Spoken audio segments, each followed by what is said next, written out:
Hi, my name is Aspen Humiston, and I'm from Bellingham, Washington. I am currently an employee with Starbucks, and I am taking my first course at ASU, and I plan to be a business sustainability major, so this is the beginning of that. So the name of my group is Firefighters of the West, and that is because the sustainability issue that we will be focusing on for the remainder of this course is going to be wildfires and how they're a wicked problem and how they specifically are affecting the Western United States. So sustainability, as I've learned just in the last 2 weeks, is a very difficult word to define. There are a lot of different aspects that go into it that people aren't aware of.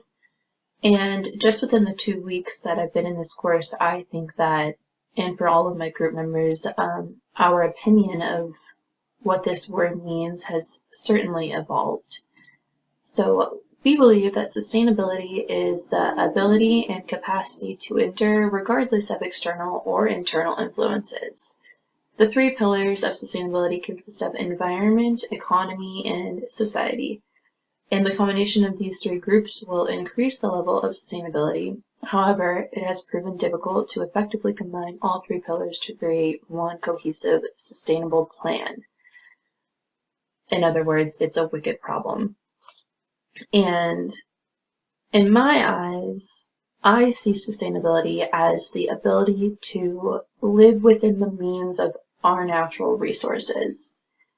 One of the main issues with our society today is overconsumption, and I believe that if we were to focus on avoiding overconsumption in terms of technology, food, and energy, we would be partaking in environmentally friendly behavior and be one step closer to achieving sustainability.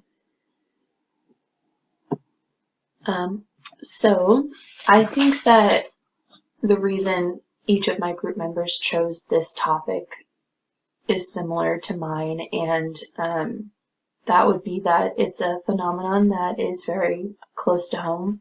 2 of our group members live in California and 2 of them live in Washington, both states in which wildfires are very active.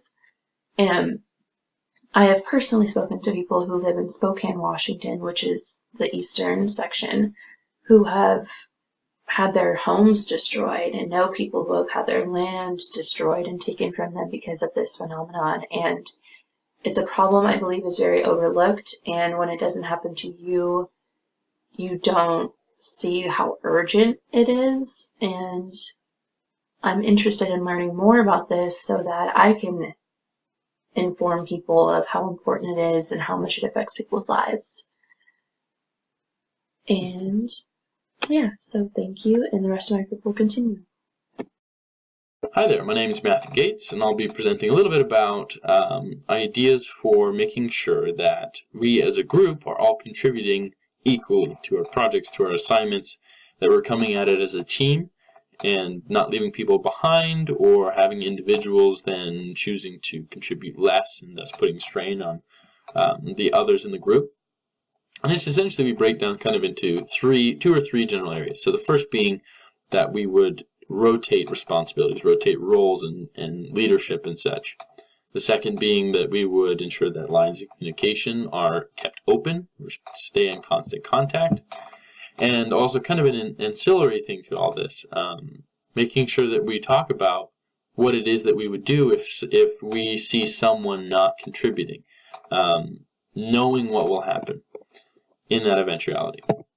So first, those rotating roles, switching those lead editor, researcher, being a manager, having those different positions, would then ask for different approaches from each person. Every project is something different, and this kind of changing, this variability from assignment to assignment across the whole section, then forces each individual to change what they're doing. If they continue to do the same thing over and over, they're not going to be able to have success in their role, because if you have a leadership role, if you're taking responsibility for something, there's an immediate tie to that output.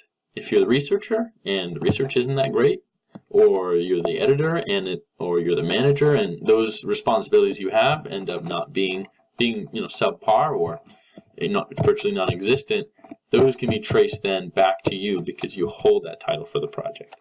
So having those different positions, changing them around, forcing people to adapt, and giving them that responsibility then puts their grade and everyone else's grade on their shoulders if they choose to kind of slack off in a sense. And the other part to this is keeping lines of communication open.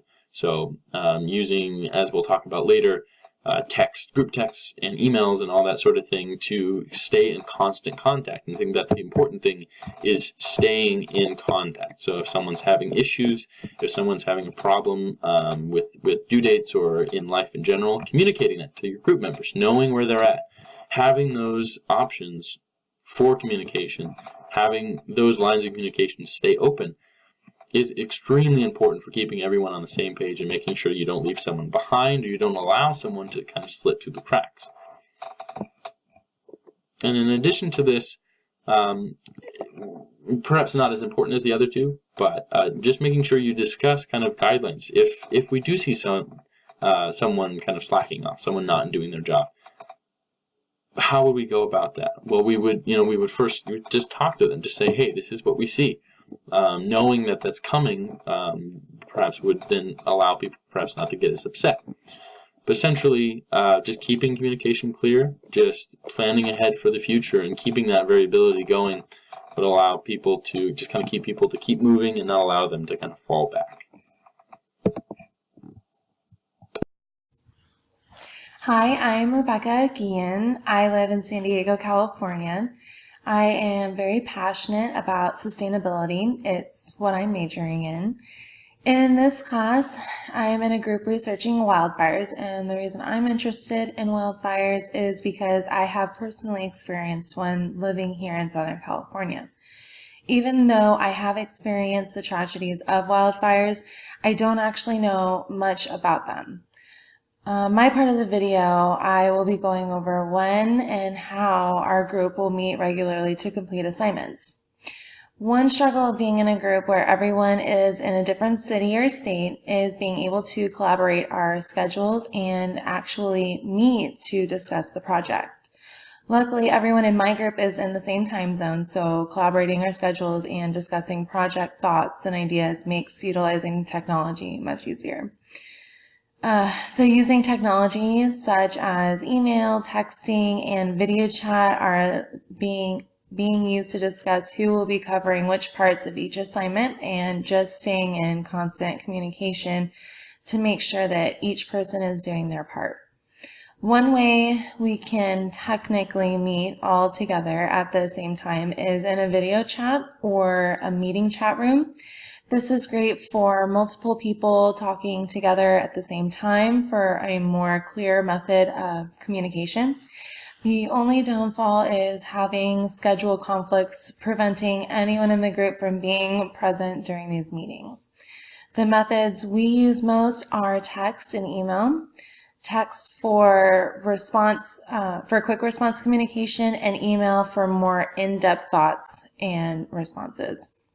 The key to working with people in a group where everyone in the group lives in completely different states is to plan things out in advance. Planning and discussing things early helps keep everyone on track and allows for the tasks of the project to be evenly dispersed from the beginning. And we have done this so far for both assignments, and both email and text seem to be working very well for everyone involved. Hi, I'm Linny Hunter. I'm in the group Firefighters of the West, and we will be discussing wildfires and the sustainability issue that surrounds wildfires. I will be discussing online document sharing platform that we're going to be using, as well as the methods of communication. Our online document sharing platform is going to be Google Docs. That is going to be our main outlet for online document sharing. Google Docs enables all of us to actively collaborate, write, edit, design, and create documents and presentations. Through the use of Google Docs, we are all able to access the most updated version of any shared document that we're currently working on. Google Docs also allows for the ability to view changes made to a document, as well as the editor who made the changes and the time frame in which they altered the document. This benefit really provides a key feature to us because we're able to see who has gone on and made certain changes within a certain time frame, and if the changes have been done since they have been requested. Our methods of communication, we will be utilizing text messaging and electronic messaging to communicate effectively with one another. So far, we have exchanged phone numbers and we have been actively texting. That way we can collaborate and engage in active conversation and make sure that all assignments are completed in a timely fashion.